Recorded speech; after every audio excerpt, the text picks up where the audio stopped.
¿Qué tal amigos? ¿Cómo estáis? Soy Daniel Muñoz y hoy vamos a ver una auténtica clase de diseño de planes, una clase magistral de estrategia de uno de los grandes estrategas del ajedrez de todos los tiempos, Mikhail Botvinnik, que además es uno de mis jugadores preferidos, como ya sabéis muchos de los que me seguís desde hace pues ya bastantes años, junto a Karpov y bueno, junto a otros, pero sobre todo Karpov y Botvinnik son jugadores que a mí me gustan muchísimo.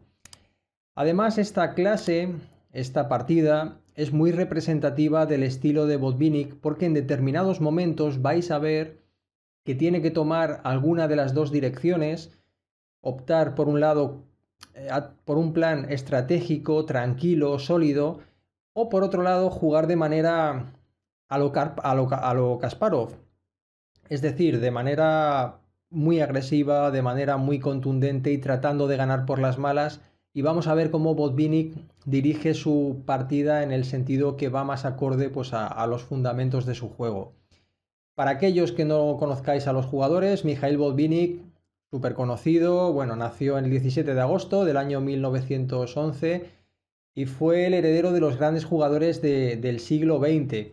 Se mantuvo durante más de 30 años en los primeros lugares del ajedrez y fue un auténtico símbolo de la supremacía del ajedrez soviético durante pues, todos estos años. Un jugador además muy formado, que era ingeniero electrónico, era también un gran investigador desde la perspectiva de la inteligencia artificial y también de la aplicación de métodos deportivos a la preparación del ajedrez. Brillante analista y bueno, un baluarte del ajedrez que además, por supuesto, fue también formador de jóvenes talentos como Karpov, como incluso Kasparov, como Kramnik, quienes pues bueno, se formaron y se nutrieron de su visión del ajedrez tan elaborada y tan particular. Y con negras jugaba Predrag Ostojic, un jugador no demasiado conocido, pero que fue campeón de Yugoslavia en dos ocasiones, en el año 1968 y también en el año 1971. Un jugador muy fuerte, gran maestro también, que tuvo la desgracia de morir de una manera truculenta. Fue asesinado por unos gángsters que le tiraron por una ventana por no pagar una deuda que por lo visto había contraído por no haber pagado unas deudas de unas apuestas. Bueno, vamos allá con la partida. Os va a encantar, quedaos hasta el final porque está llena de detalles posicionales y de detalles que yo creo que podréis utilizar en vuestras propias partidas. Bueno, la partida empezó con C4, lo que nos puede llevar a pensar que vamos a ver una partida a partir, valga la redundancia, de la apertura inglesa, pero el negro contestó G6, una forma poco convencional, poco ortodoxa, pero totalmente posible. E4, alfil G7, D4, D6, caballo C3, caballo D7, alfil E3 y E5. Bueno, esta es una variante que ha elegido el negro llamada, bueno, la defensa moderna, la variante Averbach. También hay quien la llama defensa india de rey híbrida, que desde mi punto de vista quizás sea incluso más exacto, ¿no? Porque tiene más peculiaridades con la defensa india de rey que con la defensa moderna, pero bueno, es cuestión de gustos. Y la peculiaridad que tiene esta apertura es que, como veis, el negro ha diferido o ha retrasado el desarrollo de su caballo de rey. Y esto tiene una explicación, y es que si nosotros desarrollamos, como en la defensa india de rey, el caballo por F6 de manera prematura, bueno, no prematura, sino de manera anticipada, nos vamos a encontrar con el problema de que no podemos jugar la jugada F5 en en una fase temprana de la apertura, y lo que busca esta apertura es tratar de jugar F5, iniciar esta expansión en el flanco de rey sin tener que esperar a reubicar este caballo que en la defensa india de rey en muchas ocasiones viene H5, pero que en este momento todavía, como se encuentra en G8, pues no obstruye el avance del peón. Esta es básicamente la idea. Hay varias formas de jugar. Ahora con negras hay una variante que es la variante del cambio, comiendo en E5 con un juego un poquito más soso, o la variante que se jugó en esta partida, D5 con el centro cerrado. Nos encontramos en un centro que en este momento pues ya recuerda totalmente a la defensa india de rey y que tiene todas las características. ¿Cuáles son estas características? Pues la estructura de peones del blanco apunta hacia el flanco de dama, y lo que nos hace pensar es que todo el juego del blanco se va a desarrollar en el flanco de dama y que por parte del negro el juego se va a desplazar hacia el flanco de rey.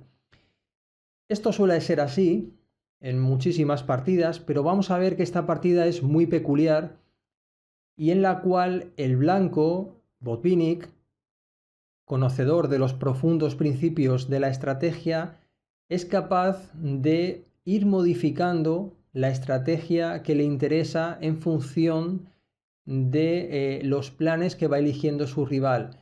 Y es muy interesante porque va amagando, jugando en los dos flancos sin definir la posición de su rey para finalmente decidirse a atacar en su flanco fuerte. Muy súper interesante, os va a encantar esta partida. Seguidla hasta el final, en serio. Bueno, caballo E7, alfil D3, enroque corto, F3 y F5. Como os decía antes, una posición desde el punto de vista de la estructura característica de la India de rey, aunque con una distribución de caballos distinta. En la India de rey tenemos un caballo en F6 y en esta posición tenemos el caballo en E7.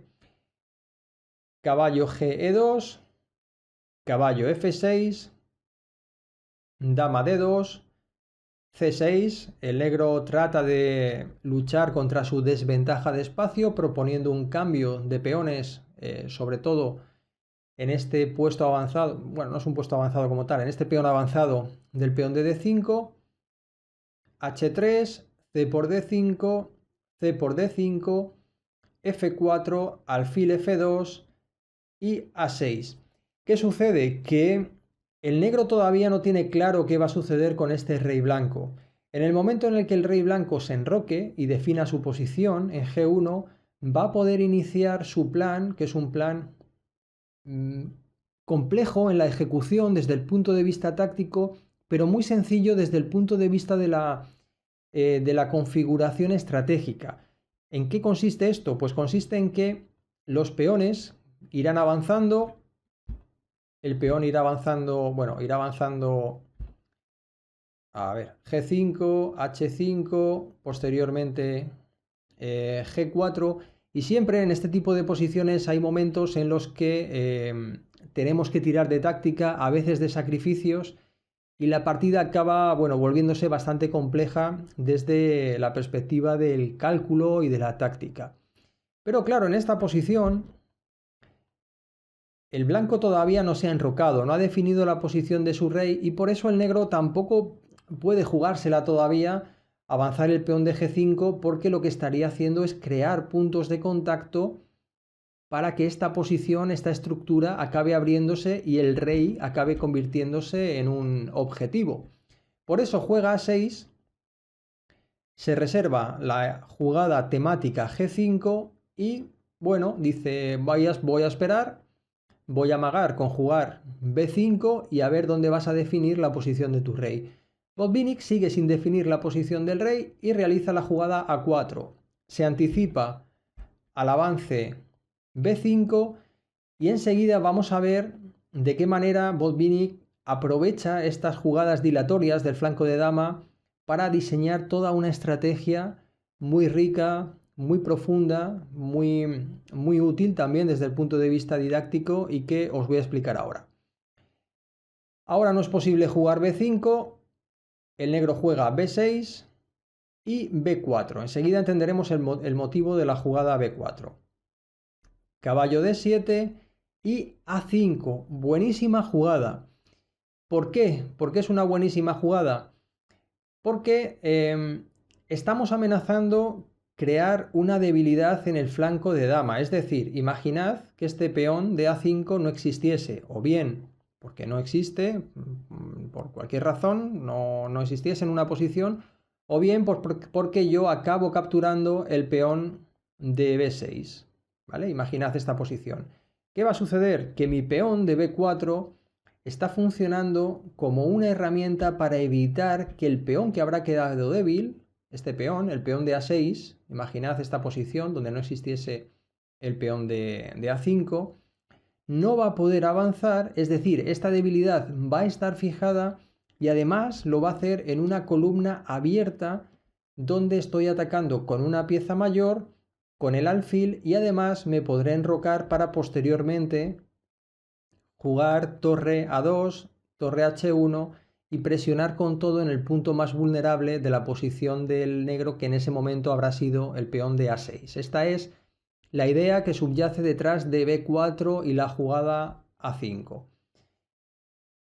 En la partida se jugó alfil F6, que por supuesto no es obligada, pero es que si B por A5, que así no fue como se jugó en la partida, pues hubiera seguido torre por A5 y, como os decía, ahora la dama pasará a A2, si es necesario pasaremos también la torre a A1, y la presión sobre el punto A6 es muy compleja, es muy difícil, es difícil lidiar contra esta presión.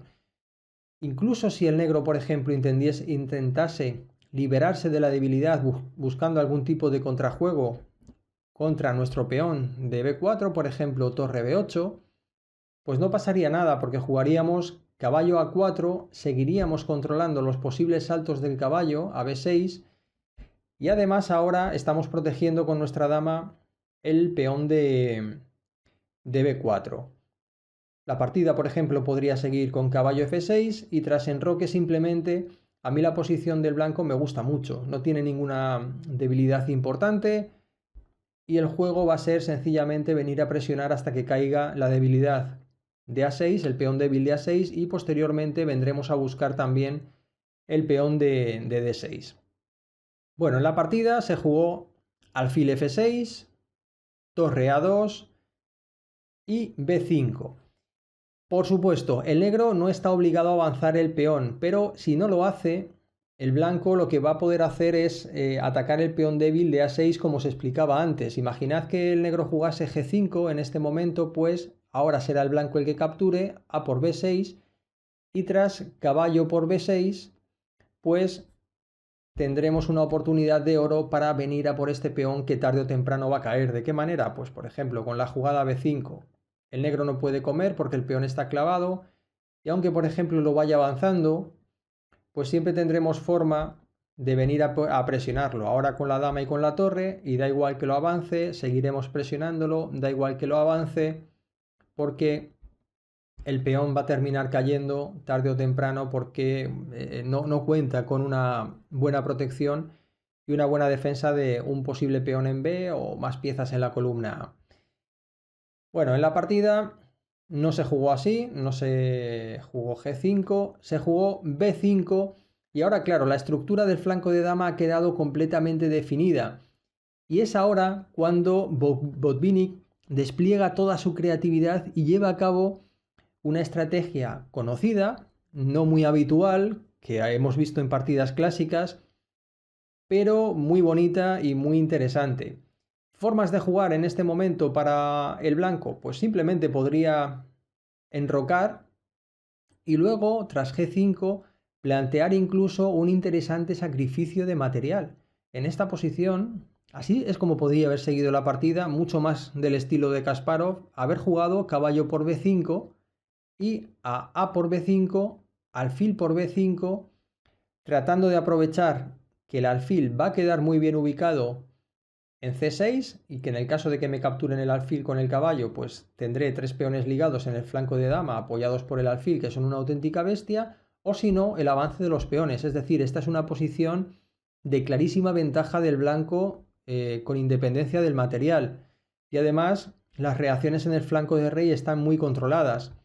Pero Botvinnik no juega así, no se enroca y realiza la jugada rey de 1, que nos puede sorprender, pero que enseguida vais a comprender ¿Cuál es la idea que hay detrás? Torre F7, rey C1, ojo de dónde viene el rey, dama C7, ahora nuestro caballo está clavado, y rey B1. Es decir, el rey ha emprendido un camino hacia un flanco donde la estructura de peones está bloqueada, de modo que el negro no tenga posibilidad de buscar la supuesta inseguridad del rey. Pero es que no hay ni siquiera supuesta inseguridad, porque a pesar de que no estamos enrocados, el rey se encuentra muy seguro en esta posición, en B1. Distinto sería que existiese un peón, vamos a coger este, que existiese un peón en C5, o perdón, en C7 que pudiese golpear en C5. Esta sería una posición crítica para el rey blanco, porque ahora nos podrían abrir la posición, pero como no existe, esta estructura está fijada, es muy sólida y funciona de alguna manera como un candado al que el negro no puede, un candado en el que el negro no puede introducir la llave, que sería un peón, un supuesto peón en C7. Siguió dama B7, torre C1, mejora de piezas, control inicial de las posibles reacciones de su rival en la columna, caballo F8 y alfil C2. Una buena jugada también de reubicación de piezas, no solo porque el alfil ya no está haciendo nada en D3, sino porque este alfil puede apoyar muy bien desde B3 posibles temas tácticos, golpes sobre F5 que permitan, no en este momento, bueno, voy a hacer cualquier jugada, no en este momento, esta jugada es una locura, pero que entrañen posibles sacrificios de peón para abrir la diagonal B3 a G8. Bueno, como digo, esto es una locura en este momento, es solo una idea de concepto. Alfil B3, rey G7, el rey, bueno, pues tiene miedo de este alfil que le está atacando por rayos X. Sigue torre C2, caballo G8 y caballo D1. Ahora estamos amenazando entrar con la torre en C7 y por supuesto el negro no puede permitir esta entrada, que sería muy peligrosa. Máxima actividad de la torre que es necesario neutralizar con la jugada alfil D8. Bueno, ¿y ahora cómo jugar?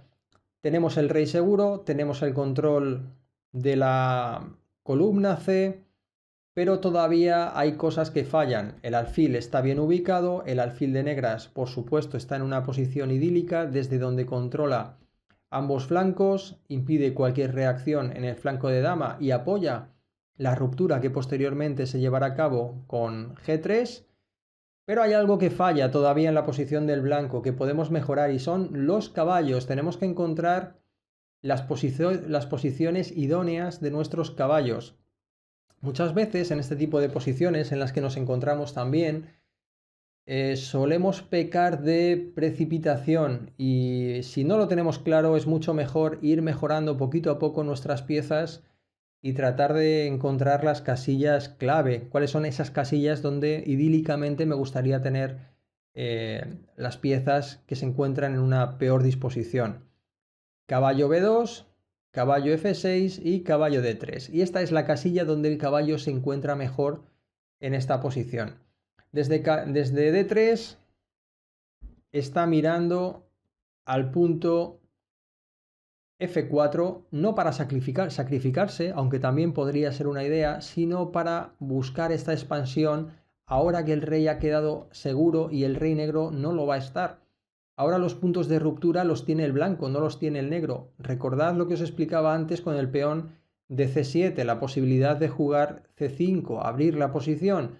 Pues esto mismo puede suceder ahora desde la perspectiva del blanco. Ahora G3 es una amenaza posicional, es una amenaza muy peligrosa. De hecho, seguramente la más peligrosa de todas las posibles. Siguió caballo E8 y los peones comienzan a correr. H4, H6. ¿Y de qué manera jugar? ¿Qué queremos hacer? Bueno, lo que queremos hacer es avanzar el peón de G3, como os explicaba. crear nuevas líneas de juego, pero esta jugada es necesario prepararla. No podemos jugar todavía G3, seguiría F por G3 y ahora torre por F3 y esto no nos gusta tanto, ¿no? No nos gusta tanto. Ahora la torre se ha activado, me he quedado sin peones en el flanco de rey y esta posición podríamos definirla casi que como de ventaja ya del negro. Por eso Botvinnik realiza la jugada, buenísima jugada, dama D1. La idea, venir a G1, apoyar el alfil secundariamente, esta es una idea adicional, accesoria, pero sobre todo el avance del peón de G y tras la captura del peón de G será posible capturar de dama y evitar la variante que os enseñaba antes. Siguió torre C8, dama G1, cambiaron un par de torres, alfil C8, el blanco despeja la séptima fila, el negro, perdón, despeja la séptima fila para que la torre pueda correr, se encuentra muy incómodo, observad qué diferencia de espacio, prácticamente todas las torres de todas las piezas del negro se encuentran en la primera fila, el juego del blanco es mucho más arbónico y sobre todo sus piezas tienen un valor relativo superior que viene otorgado por el peón. El peón de D5 es el que está proporcionando el mayor espacio a las piezas del blanco. Y finalmente G3, el golpe definitivo. Tras G3, F por G3, dama por G3 y están viniendo nuevos golpes. Ahora, después de haber golpeado la cadena de peones en la cabeza, volvemos a hacerlo de nuevo en la cabeza. Ahora la amenaza posicional de nuevo es F4. Siguió caballo F6, dama G2. Claro, la jugada dama G2 es necesaria porque si jugamos G4 el caballo va a entrar en E4, ¿vale? O sea que es necesario integrar estas amenazas de nuestro oponente en las jugadas que realizamos nosotros. Caballo H5 y caballo G3. Caballo por G3, así siguió la partida. El caballo desde H5 es verdad que está mirando a F4, pero no puede situarse en F4 porque seguiría simplemente caballo por F4. Y ahora da igual de qué manera capture el negro porque se va a encontrar con problemas. Si captura con la torre, pues ataque doble. Caballo H5, el peón no puede comer porque está clavado y a la siguiente perderá material.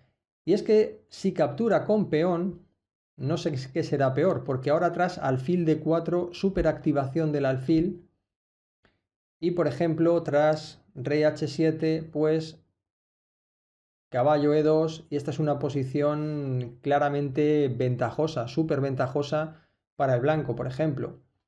En el caso de alfil por H4, pues no pasa nada, podremos jugar alfil B2 e ir progresivamente mejorando nuestras piezas. ¿De qué manera? Pues por ejemplo la torre vendrá a C6 presionando sobre esta casilla, sobre este peón de color negro, mientras que nuestra dama pues también podrá venir a atacar por casillas negras, es decir, de alguna manera este alfil va a quedar sobrecargado y la ventaja del blanco va a ser muy grande, aparte en la gran debilidad, ¿no?, del peón de F4 y que el alfil de casillas blancas no tiene ningún juego, no desempeña ningún rol en esta partida.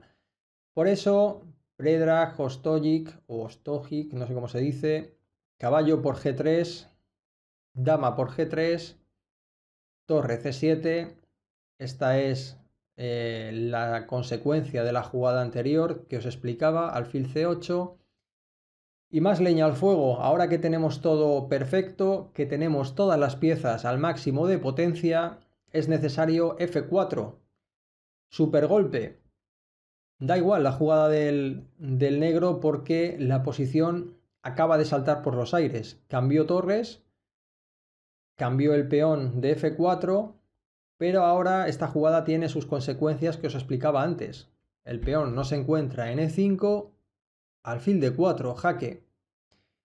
¿Dónde vamos con el rey? Pues mala solución tiene, porque el rey o bien va a una casilla, G8 no parece porque situarse delante de la dama da pánico, o el rey viene H7 o bien juega alfil F6, pero alfil F6 es un suicidio, seguiría alfil por F6, rey por G6, dama por F4, rey G7 y dama por D6.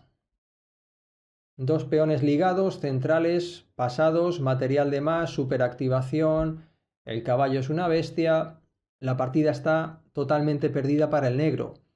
Por eso juega, tras alfil D4, rey H7, dama por F4, se sigue amenazando la misma jugada de antes, pero ahora, bueno, todavía le toca jugar al negro, ¿no? Entonces puede jugar dama E7, pero de nuevo, E5.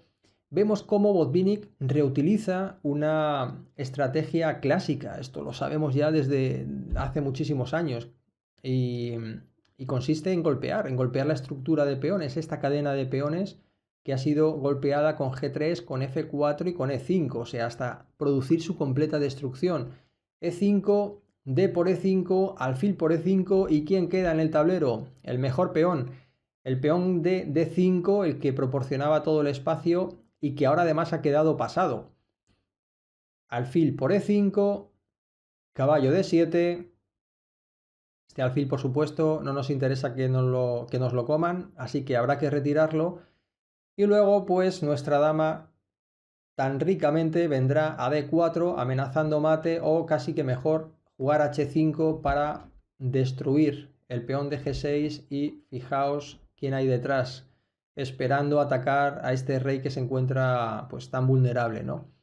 Bueno, la partida ya está a puntito de acabar. Siguió dama F8, H5, la superdestrucción, y es tan grande esta destrucción que no nos importa que nos cambien damas. Por lo general, en este tipo de posiciones en las que el rey se encuentra tan vulnerable, nos interesa conservar las damas. De hecho, aquí seguramente la jugada dama G3 también sea una alternativa totalmente válida, pero bueno, así tras el cambio de damas tampoco nos tenemos que enfrentar a jugadas tipo dama F1 y que luego vengamos por aquí con el rey y nos ataquen otra vez, y es mejor, yo creo, que lo que jugó Botvinnik, H5, simplificación, y ahora el peón de G6 va a caer, nos vamos a quedar con un peón de más y con una posición devastadora. Tras rey G8, H por G6, y aquí directamente Predrag Ostojic acabó abandonando en vista de que no puede hacer frente a una posición tan superior del blanco. Ahora la amenaza es simplemente jugar D6, por ejemplo. Si el negro jugase caballo F6, pues D6. Si... es que no sé, realmente es que no sé ni qué jugar aquí con negras. Si yo qué sé, por ejemplo H5, pues alfil por F6, alfil por F6, caballo por H5. Bueno, esa es una castaña, H5. Si, yo qué sé, si rey F8, alfil B3, alfil F5, rey A2, rey G7, alfil F7, alfil G4, caballo D5, y bueno, y aquí me puedo tirar jugando solo toda la tarde y no es plan, ¿no? Ahora el caballo va a entrar por C7, vendremos a por el peón de A5. Es una posición que la podéis ver tranquilamente, que no quiero hacer el vídeo ya más largo, en la que claramente el blanco está muy superior y la posición está completamente ganada. Bueno amigos, espero que os haya gustado esta clase magistral por parte de Botvinnik. Creo que se aprende muchísimo de esta partida. Y como siempre, si queréis aprender más ajedrez, en nuestra academia somos especialistas en jugadores de club y sobre todo en estrategia, en definición de planes, en estructuras, en maniobras, y os podemos ayudar mucho. Tenéis el enlace para probarla, mejor dicho, en la descripción del vídeo. Bueno, os envío un cordial saludo y hasta muy pronto. Chao.